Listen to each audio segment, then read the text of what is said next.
आज हम बात करने वाले हैं। देखिए, आज हम नया चैप्टर स्टार्ट कर रहे हैं, बहुत इंपॉर्टेंट है। ट्वेल्थ का जो प्रोबेबिलिटी आप लोग पढ़ने वाले हैं, उस ट्वेल्थ के प्रोबेबिलिटी में इसका बहुत सारा यूज होता है और आगे भी कैलकुलस पढ़ने में भी इसका काफी यूज है। तो ये बहुत इंपॉर्टेंट टॉपिक है, जरा आप लोग इस पर गौर कीजिएगा। चैप्टर का नाम है कॉम्बिनेशन। सबसे पहली बात तो कॉम्बिनेशन क्या है, इस पर हम लोग थोड़ा सा डिस्कस कर लेते। देखिए, कॉम्बिनेशन का मतलब होता है, समझिए, अभी अभी तुरंत हम लोग खत्म किए हैं परमुटेशन, तुरंत खत्म किए हैं परमुटेशन। अब खत्म करने के बाद अब हम स्टार्ट करने जा रहे हैं कॉम्बिनेशन। तो परमुटेशन और कॉम्बिनेशन, चल जाओ चल जाए हल्ला।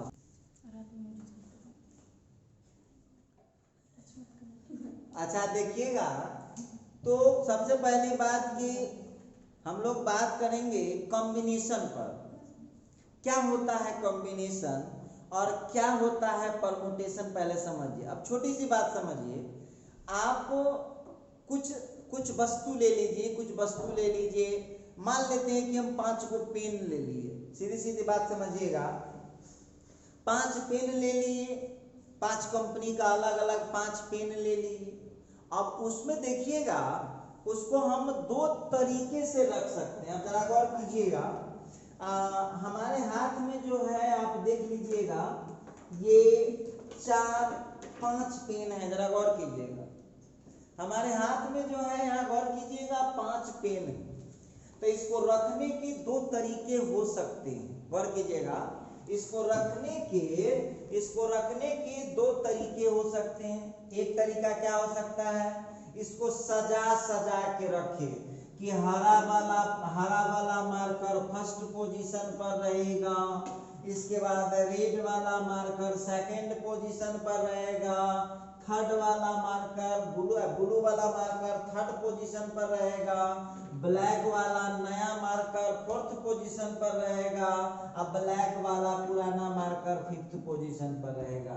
तो इसको क्या बोलते हैं, इसको बोलते हैं अपनी वस्तु को सजा करके रखना। ठीक, अच्छा, तो अभी हम खत्म किए हैं कि जब सभी वस्तु को सजा कर रखा जाएगा तो मैथ की दुनिया में इसका नाम होता है परमुटेशन। अच्छा देखिए, फिर देखिए, आप लोग ध्यान दीजिएगा, 5 को बस 5 मार्कर आज भी हम हाथ में लिए हुए हैं। अब इसको कुछ न देखेंगे और सोचे पैकेट में धो लेंगे, तो इसको कहेंगे कॉम्बिनेशन। अब कौन गया फर्स्ट पोजीशन पर, कौन गया सेकंड पोजीशन पर, कौन गया थर्ड पोजीशन पर, कौन गया 4th पोजीशन पर, कौन गया 5th पोजीशन पर, इससे कोई मतलब नहीं है। ध्यान दीजिएगा आप लोग। अब क्या कहना चाहते हैं, तो आप लोगों को कोई बोले कि परमुटेशन और कॉम्बिनेशन में मतलब क्या होता है, तो परमुटेशन में वस्तु को सजा कर रखा जाता है। क्या बोलेंगे, परमुटेशन में वस्तु को सजा कर रखा जाता है, और कॉम्बिनेशन में सोचे वस्तु को रख लिया जाता है, चाहे वो केहनो रखा जाए, से मतलब नहीं। दूसरा एग्जाम्पल आप लोग अपने लाइफ में देखिए, बहुत लोग अपना देखिएगा, ध्यान दीजिएगा, बहुत लोग ऐसे भी आपको मिल जाएंगे जिनका कपड़ा होता है ना, जो कपड़ा पहनते हैं, वो बहुत लोग ऐसे होते हैं जो कपड़ा को पहले अच्छा से धोते हैं, धोने के बाद उसको आयरन करते हैं, कपड़ा को धोने के बाद पहले इसके बाद आयरन करते हैं, आयरन करने के बाद उसको अच्छा से रखते हैं। ठीक है, तो ये हो गया परमुटेशन। अब बहुत लोग एहनो देखिए, बहुत लोग कपड़ा रखने से पहले उसको ढंग से मोड़ के रखता है आयरन करने के बाद। अच्छा, अब बहुत लोग ऐसा भी आपको मिल जाएगा, देखिए बहुत लोग ऐसा भी आपको मिलेगा कि कपड़ा धो के सुखा देगा, टेढ़ा मेरा केहनो होगा तब बैग में धो के पोंछ लेगा। तो देख लीजिएगा, तो बैग में डायरेक्ट पोंछ लिया, बैग में डायरेक्ट पोंछ लिया, तो ये कहलाता है कॉम्बिनेशन। तो याद रखना, परमुटेशन में वस्तुओं को सजा कर रखा जाता है, मतलब कपड़ा को धोया, फिर सुखाया, फिर उसको बढ़िया से आयरन किया, फिर उसको मोड़ा और तब जा करके उसको पैक किया। तो ये हो गया परमुटेशन।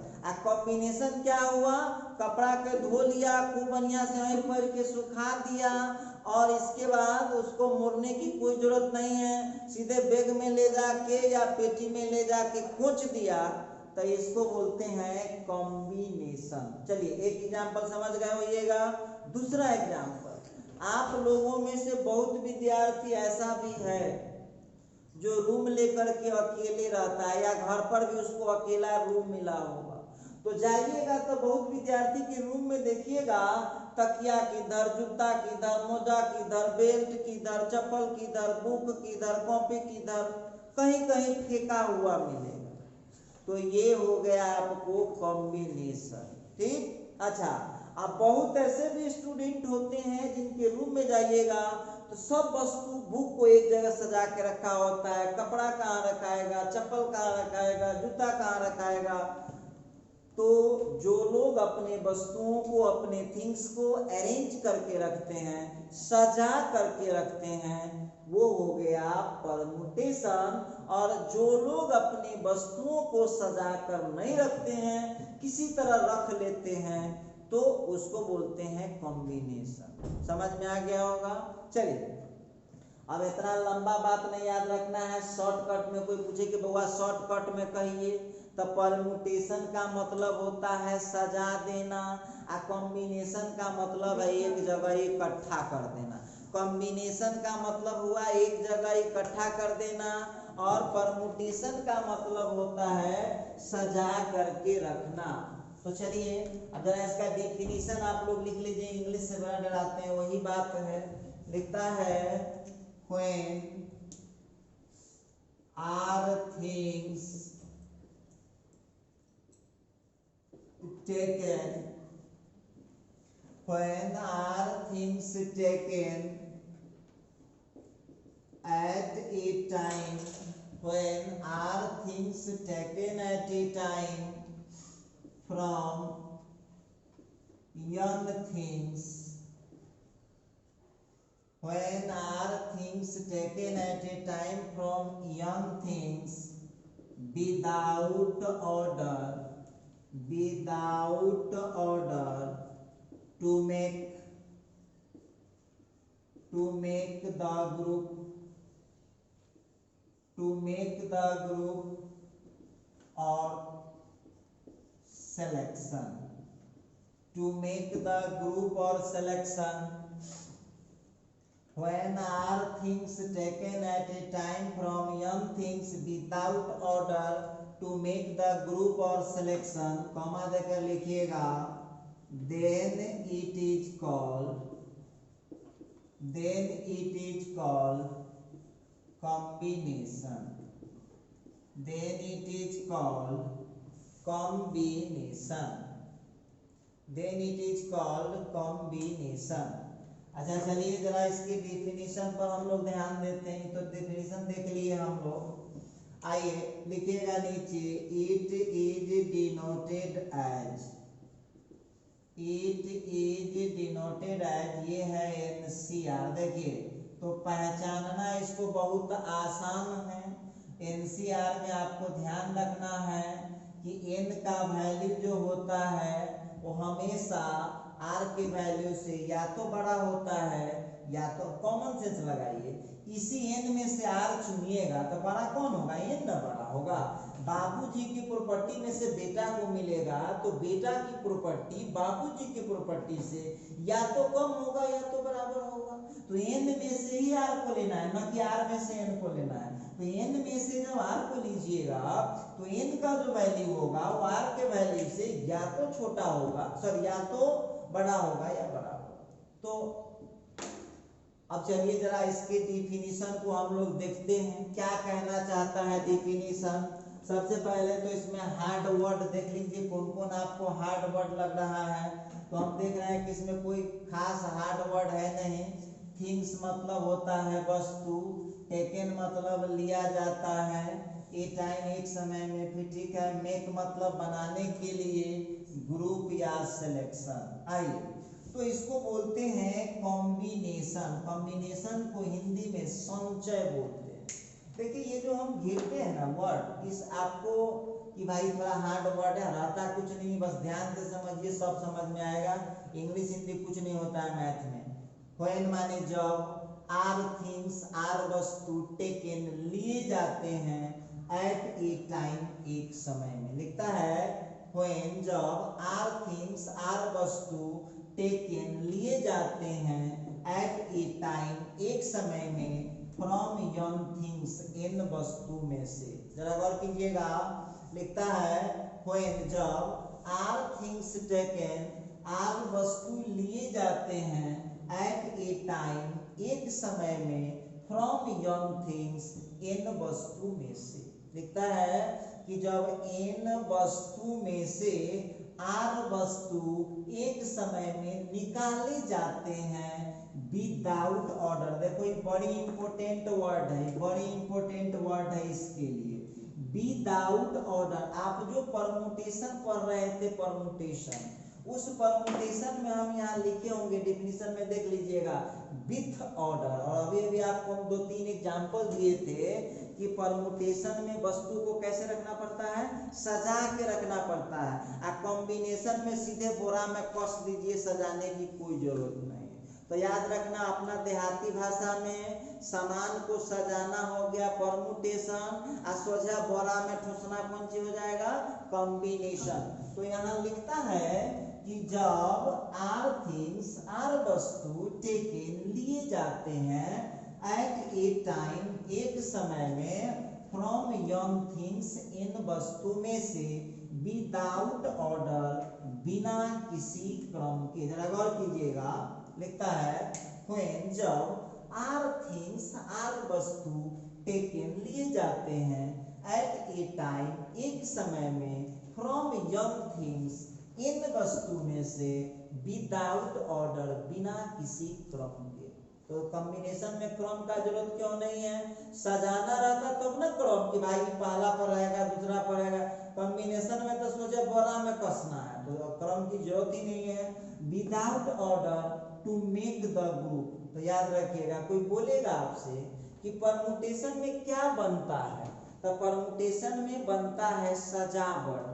अब पूछेगा आपसे कि कॉम्बिनेशन में क्या बनता है, तो क्या जवाब दीजिएगा आप, कॉम्बिनेशन में बनता है ग्रुप या सिलेक्शन। याद रहेगा कि नहीं, परमुटेशन में अरेंजमेंट सजावट बनाया जाता है, और कॉम्बिनेशन में क्या बनाया जाता है, ग्रुप या सिलेक्शन। तो ग्रुप का मतलब होता है समूह बनाना, और सिलेक्शन मतलब चुनाव। जब ग्रुप बनाना हो या चुनाव करना हो तो वो क्या है, वो है कॉम्बिनेशन। और जब सजावट करना हो तो वो क्या है, परमुटेशन। तो परमुटेशन आप खत्म कर चुके हैं, अब हम आज बात कर रहे हैं कॉम्बिनेशन की। तो चलिए एक बार फिर डेफिनेशन देख लेते हैं। व्हेन जब, आर थिंग्स आर वस्तु, टेकन लिए जाते हैं, एट ए टाइम एक समय में, फ्रॉम इन थिंग्स इन वस्तु में से। जब आर वस्तु को लिया जाता है इन वस्तु में से, विदाउट ऑर्डर बिना क्रम के, टू मेक का हिंदी होता है बनाने के लिए, ग्रुप या सिलेक्शन ग्रुप बनाने के लिए या चुनाव करने के लिए, जब इन वस्तु में से आर वस्तु ले लिया जाता है, देन तब इट इज कॉल्ड, तो ये कहलाता है कॉम्बिनेशन। आइए जिस तरह से याद होगा याद दिला देते हैं। आप लोग याद कीजिए परमुटेशन को कैसे डिनोट करते थे, NPR से। उसी तरह से आज हम लोग कॉम्बिनेशन को डिनोट किए हैं NCR से। उस समय भी NPR का हम लोग फॉर्मूला जानते थे, उसी तरह से इसमें भी देखेंगे। तो आप लोगों को इसका डेफिनेशन हम ना बोल रहे हैं कि रट जाइएगा, रटना नहीं पड़ता है साइंस के पढ़ाई में, बस समझना होता है कि एन वस्तु, देखिए क्या लिखा परिभाषा, उसको इंग्लिश में नहीं जाना, क्योंकि आप जितना समझेंगे उतना ही आप क्वेश्चन बना पाएंगे, उतना ही आपको दिमाग में सेटिंग होगा। तो कैसे समझना है, जब n वस्तु में से r वस्तु ले लिए जाते हैं एक समय में बिना किसी क्रम के ग्रुप बनाने के लिए या सिलेक्शन करने के लिए, तो उसका नाम क्या पड़ेगा, कॉम्बिनेशन। याद रहेगा ना। अब देखिए n वस्तु में से r वस्तु लिए जाते हैं बिना क्रम से ग्रुप बनाने के लिए या सिलेक्शन करने के लिए, तो उसका नाम होता है combination. It is denoted as, इसको सूचित करते हैं NCR से, इसको NCR से सूचित करते हैं। अब यहाँ पर आप लोगों को देख लीजिए, और इसका हम लोग वेरिफिकेशन करेंगे। इसके नोट में हम लोग लिखेंगे शॉर्टकट में, देखिएगा शॉर्टकट में क्या लिखेंगे नोट में। पहला note, combination is a group, combination एक ग्रुप होता है या सिलेक्शन होता है। शॉर्टकट में हमको ऐसे ही याद रखना है, कॉम्बिनेशन एक ग्रुप होता है या सिलेक्शन होता है। दूसरा है in combination order is meaningless, order जो होता है वो मीनिंगलेस होता है। देखिए ध्यान देना होगा कि कॉम्बिनेशन में ऑर्डर का कोई मतलब ही नहीं होता। क्यों? क्योंकि बोरा में कसना है, तो बोरा में कसना है तो क्या जरूरत है ऑर्डर का, ठीक है। और इसके बाद इसका शॉर्टकट में हमको ध्यान देना है कि इट इज, देखिए इसको शॉर्टकट में ये याद रखिएगा, वो पूरा इंग्लिश यहाँ पर हो गया। इट इज डिनोटेड बाय, इसको हम सूचित करते हैं NCR से, ठीक है। और इसमें n का वैल्यू r के वैल्यू से बड़ा या बराबर। देखिए और चौथा जो सबसे महत्वपूर्ण बातें हैं, फोर्थ नंबर, वो है NCR का फार्मूला। NCR का फार्मूला होता है n factorial by r factorial into n minus r factorial. देखिए वहां पर आप लोगों को बार बार एक ही चीज नहीं लिखेंगे, हमेशा n की वैल्यू जो होगी वो r के वैल्यू से या तो बड़ा होगा या तो बराबर होगा। तो आप लोगों को ध्यान देना होगा NCR इज इक्वल टू होता है n factorial by r factorial into n minus r factorial. देखिए यहाँ पर हम लोगों को ध्यान देना होगा कि NCR बराबर हो गया है फार्मूला। अब कोई विद्यार्थी बोलेगा कि सर हम आपकी बात को सही कैसे मानेंगे, कि आप सही पढ़ा रहे हैं, हम कैसे मानेंगे? तो हम बोलेंगे कि आप क्यों मानिएगा, हम आपको वेरीफाई करके दिखा देते हैं कि ये सही है या गलत है, वो तो वक्त ही बताएगा। चलिए अब इसका हम लोग करने जा रहे हैं वेरिफिकेशन। जे देखिए अब इसका हम करेंगे वेरिफिकेशन, जांच करने। हम लोग इसका अब जांच करेंगे, कैसे जांच होगा, कैसे पड़ताल होगा, देखते हैं। तो मान लेते हैं, हम एक एग्जांपल लेते हैं, let two things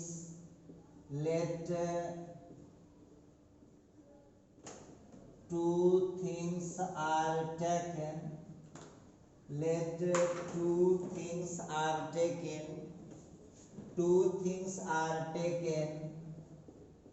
at a time from three things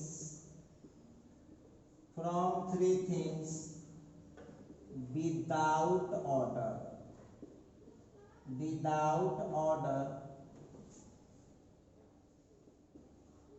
to make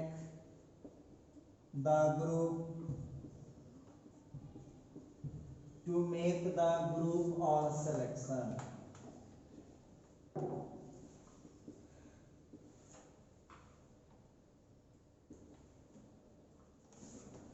अब देखिएगा यहाँ पर ध्यान दीजिएगा, मान लेते हैं, इसको हम लोग जांचने चले कि सही है गलत है। अब जितने भी विद्यार्थी इस वीडियो को देख रहे हैं सब लोग अब पेन चलाना बंद कर दीजिए, जरा इस पर ध्यान दीजिएगा, आपको उतारने का मौका मिलेगा, आप स्क्रीनशॉट ले लीजिएगा।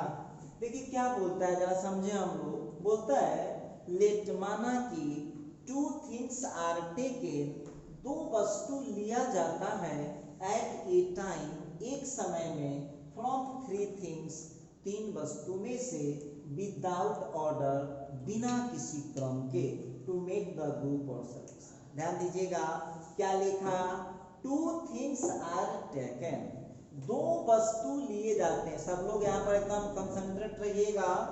लेट, माना कि टू थिंग्स आर टेकन, दो वस्तु लिए जाते हैं एट ए टाइम, एक समय में, फ्रॉम थ्री थिंग्स, तीन वस्तु में से, विदाउट ऑर्डर।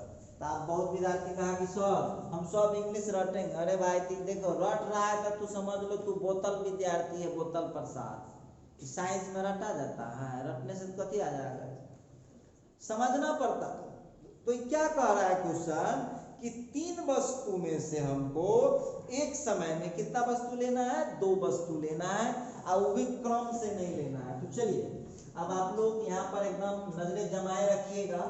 मान लिया जाए let A comma B comma C are three things.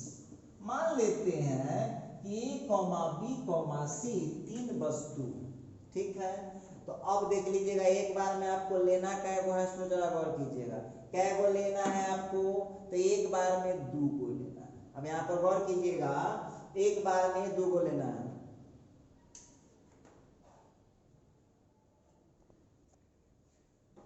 अच्छा देखिए यहाँ पर ध्यान दीजिएगा कि एबीसी जो है थ्री थिंग्स, तीन वस्तु है, और लेना कै गो है, हमको दो गो लेना है। तीन वस्तु है और लेना है दो गो। चलिए दिखाते हैं। तो यहाँ पर therefore selection is equal to, पहले चुनाव करते हैं, सिलेक्शन या ग्रुप, कै गो लेना है, दो गो लेना है। ध्यान दीजिएगा, और वो जो दो गो ले रहे हैं वो ग्रुप ऑर्डर के साथ नहीं, बिना ऑर्डर के। अब बहुत विद्यार्थी कहा कि सर जी बिना ऑर्डर और ऑर्डर से क्या असर पड़ेगा, ध्यान दीजिएगा। तो यदि ऑर्डर होता तो ए बी लेना पड़ता और बी ए भी लेना पड़ता। समझिएगा मेरी बात को बारीकी से, क्या कहना चाहते हैं बोलिए। इस ए बी में कै आदमी, वह दो आदमी है, एगो ए है एगो बी, और बी ए में भी तो वह दो आदमी है, एगो बी एगो ए। अच्छा तो एक बार बताइएगा, यदि ये परमुटेशन होता तो दोनों लेना पड़ता। क्यों? क्योंकि परमुटेशन में क्रम होता है। ए बी का मतलब है ए पहला स्थान पर है, बी दूसरा स्थान पर है, और बी ए का मतलब है बी दूसरा स्थान पर है और ए पहला स्थान पर। तो दोनों अलग अलग हो गया परमुटेशन में। लेकिन कॉम्बिनेशन में आपको क्या बोलता है कि कॉम्बिनेशन में तो क्रम की जरूरत ही नहीं, तो क्रम की जरूरत नहीं है। तो क्रम की जरूरत नहीं है तो आपकी मन का मर्जी, मन है तो ए बी ले लीजिए और मन है तो बी ए ले लीजिए, क्योंकि ए बी में भी वही दो आदमी है और बी ए में भी वही दो आदमी है।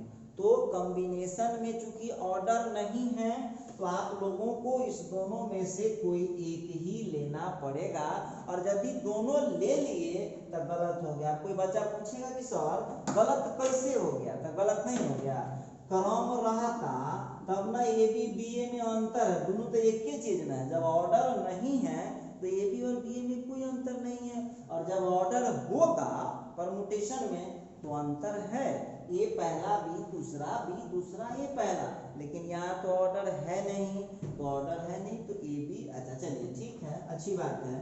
अच्छा अब आगे बढ़ाइए, दो गो ले लिए, एक तीन में से दो गो लेना है। अगला हम ये भी तो ले सकते हैं, बी सी ले सकते हैं या सी डी ले सकते हैं।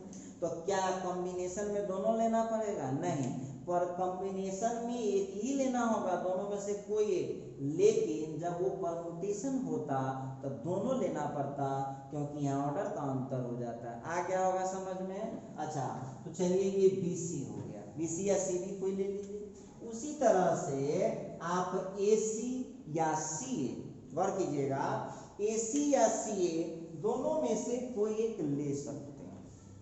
ए सी या सी ए दोनों में से कोई एक ले सकते हैं। तो बात वो नहीं है। परमुटेशन होता तो AC भी लेना पड़ता, CA भी लेना पड़ता, लेकिन जब कॉम्बिनेशन है तो AC लेंगे तो CA को छोड़ देंगे और CA लेंगे तो AC को छोड़ देंगे। अच्छा ठीक है, अब आप हमको बताइए, मेरी बात को छोड़ दीजिए, कुछ और हो सकता है, गिनती कीजिए तो और कोई हिम्मत है आप बना लीजिएगा। दुइये को लेना है, इस 3 में से एक बार में दुइये को लेना है। आप लोग भी थोड़ा कोशिश कर लीजिए कि और हो सकता है क्या। AB होगा तो BA हो सकता है, लेकिन चूंकि ऑर्डर नहीं है तो दोनों में से कोई एक ही लेना पड़ेगा। BC होगा तो CB हो सकता है, फिर ऑर्डर नहीं है तो दोनों में से कोई एक लेना पड़ेगा। और AC होगा तो CA होगा तो दोनों में से कोई एक लेना पड़ेगा। उम्मीद करते हैं समझ में यहाँ तक आपको आ गया होगा।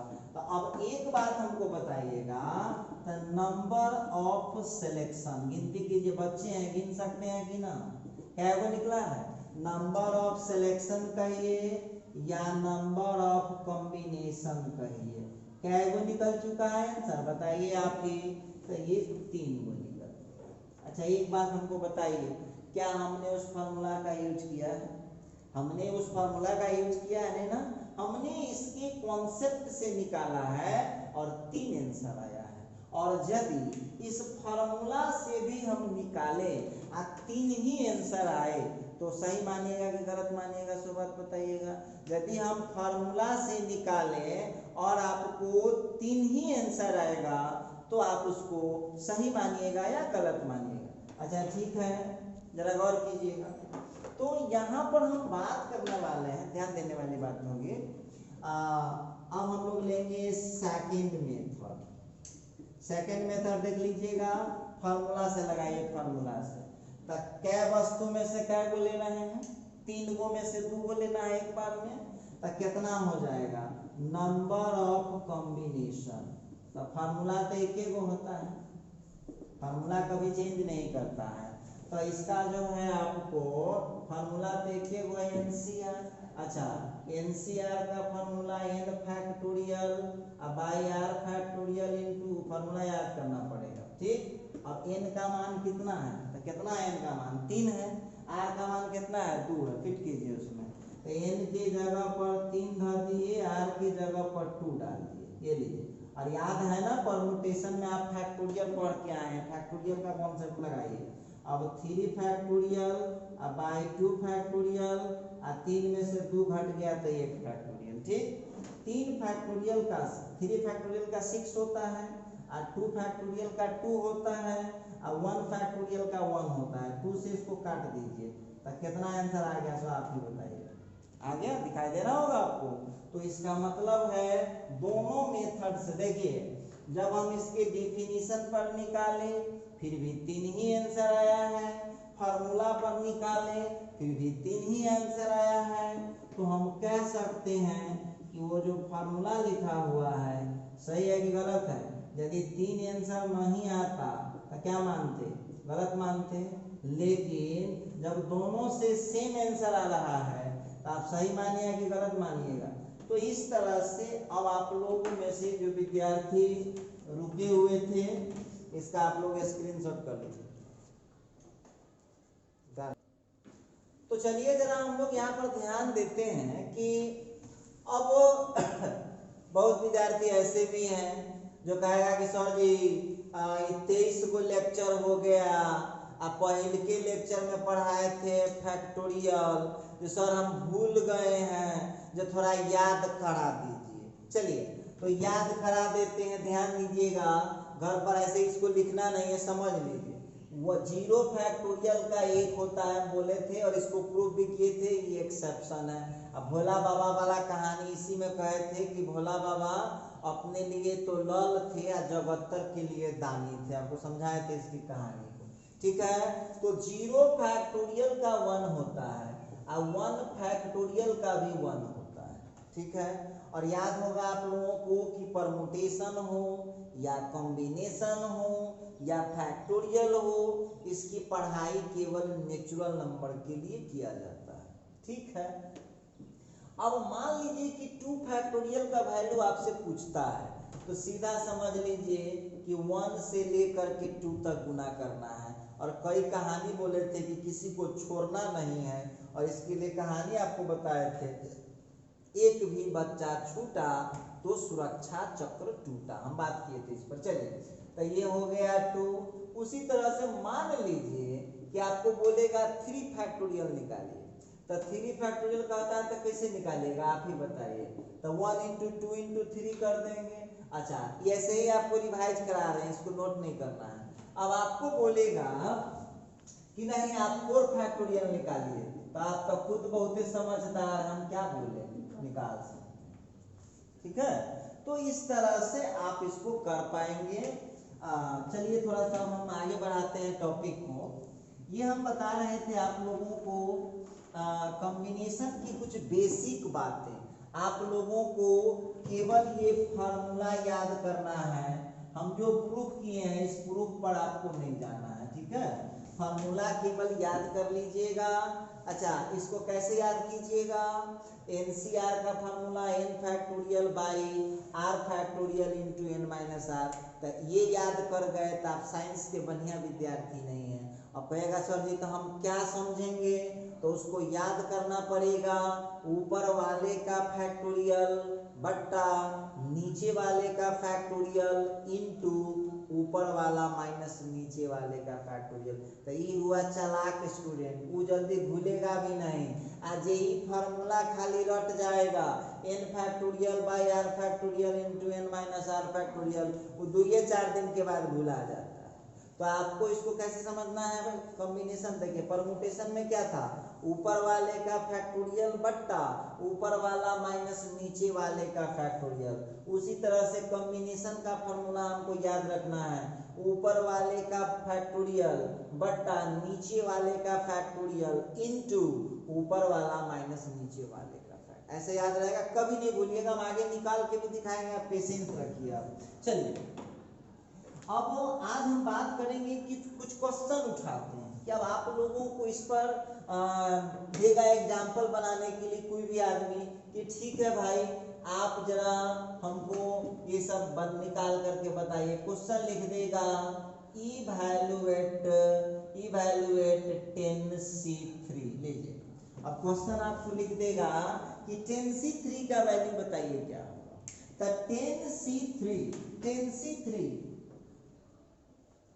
10C3 का वैल्यू देख लीजिएगा। तो 10C3 आप कैसे निकाल सकते हैं, बहुत सिंपल है। अब देखिए 10C3 कैसे बोले हैं हम, क्या बोले आप, दिमाग लगाइए। तो 10C3 को हमको क्या करना है, हम अभी बोले हैं कि देखिए फार्मूला रटना नहीं है, इसको समझना होता है।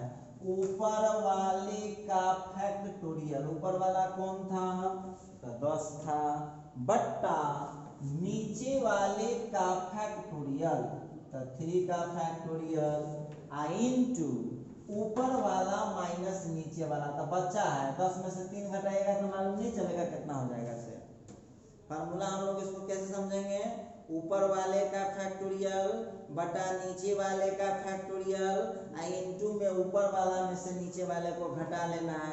तो 10 में से 3 माइनस होगा तो कितना हो जाएगा, 7। आइए, अब यहाँ पर आप लोगों को याद है ना, सब तो यादें हैं। अब देखिए 10 मतलब बड़का फैक्टोरियल को छोटका फैक्टोरियल में तोड़ा जाता है। देखिए कैसे तोड़ते हैं, तो 10 को बाहर करेंगे तो 9 अंदर आ जाएगा, 9 को बाहर करेंगे तो 8 अंदर आ जाएगा, 8 को बाहर करेंगे तो 7। देखिए सब आपको पढ़ाई हो चुका है। 3 फैक्टोरियल का 6 होता है, और ये 7 फैक्टोरियल से 7 फैक्टोरियल कट गया, 3 इंटू से 2 कट गया, ये 2 से 4 कट गया, आंसर कितना आ गया, 1 का। तो हम उम्मीद करते हैं कि इस टाइप का सवाल आप लोगों से बड़ी आसानी से सॉल्व हो जाएगा। चलिए एक आध एग्जाम्पल और पर बातचीत करते हैं। जैसे अब आप लोगों को क्वेश्चन पूछ देगा इवैल्यूएट, क्वेश्चन दे देगा आपको 10C0। हम आपसे क्वेश्चन पूछेगा कि 10C0 का वैल्यू बताइए। बिल्कुल बताएंगे 10C0 का वैल्यू क्या होगा, इस पर आज हम लोग बात करने वाले हैं। देखते हैं 10C0, इसका सॉल्यूशन कर लीजिए, दिमाग लगाइए, हमारे साथ साथ आप लोग भी दिमाग लगाइए। सूत्र क्या पढ़ाया गया आपको? ऊपर वाले का फैक्टोरियल बटा नीचे वाले का फैक्टोरियल इनटू ऊपर वाला माइनस नीचे वाले का फैक्टोरियल। ये देखिए, ऊपर वाला माइनस नीचे वाले का फैक्टोरियल। समझ में आ रहा होगा? अब यहाँ हो जाएगा 10 फैक्टोरियल। 0 फैक्टोरियल का वैल्यू 1 होता है। सिर्फ देखिए ऐसे घटा के मत लिखिए मरहवा की तरह, सीधे घटा लीजिए मने मने। 10 में से 0 घटेगा तो कितना हो जाएगा? सीधे 10 हो जाएगा। तो 10 फैक्टोरियल से 10 फैक्टोरियल को काट दीजिए, ऊपर का 1 हो गया, नीचे का भी 1। आंसर कितना हो गया? आंसर आ गया 1। तो देख लीजिएगा आप लोग 10C0। अच्छा ठीक है, एक और एग्जाम्पल हम लेते हैं। क्वेश्चन हमसे पूछेगा, मान लीजिए कि क्वेश्चन हमसे पूछेगा कि 8C3 evaluate 8C3 plus 8C4 का वैल्यू। हमसे क्वेश्चन पूछा कि 8C3 प्लस 8C4 का आंसर कितना होगा, ये हम लोगों को निकालना है। बिल्कुल निकाल सकते हैं। देखिए, और हम निकाल सकते हैं तो आप क्यों नहीं निकाल सकते हैं? निकालिए, इसको खूब मजे में निकाल सकते हैं आप लोग। 8C3 प्लस 8C4 लगाइए, सब लोग दिमाग लगाइए, हमारे साथ साथ आप लोग भी लगाइए। तो 8 फैक्टोरियल बाई 3 फैक्टोरियल इंटू में हो गया 5 फैक्टोरियल प्लस इसको हम क्या कर पाएंगे? 8 फैक्टोरियल बाई 4 फैक्टोरियल और 8 माइनस 4 करेंगे। देखिए ऐसे ही दिमाग लगा लगा के काम कीजिएगा तभी तो कुछ सीखिएगा। अब हम ही केवल बनाएंगे, आप कुछ नहीं कीजिएगा तो आप क्या सीखिएगा? अब देखिए 8 बाहर 7 अंदर 7 बाहर 6 अंदर 5 हो गया।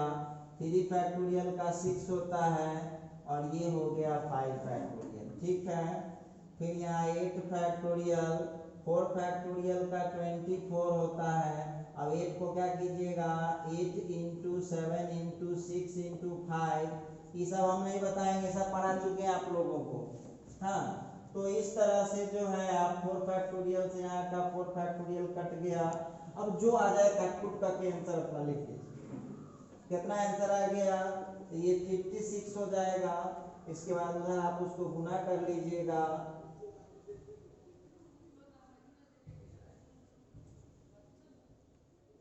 ये लीजिए, इस तरह से आपका जो भी आंसर आ जाए इसको लिख दीजिए। ठीक है, तो देखिए आप लोगों से अभी पूरा चैप्टर सॉल्व नहीं होगा अभी, चूंकि इसमें बहुत थ्योरी बाकी है। तो आप लोगों से आपके पास जो भी बुक अवेलेबल हो तो आप उससे बनाइएगा, कुछ सवाल जरूर बन जाएगा।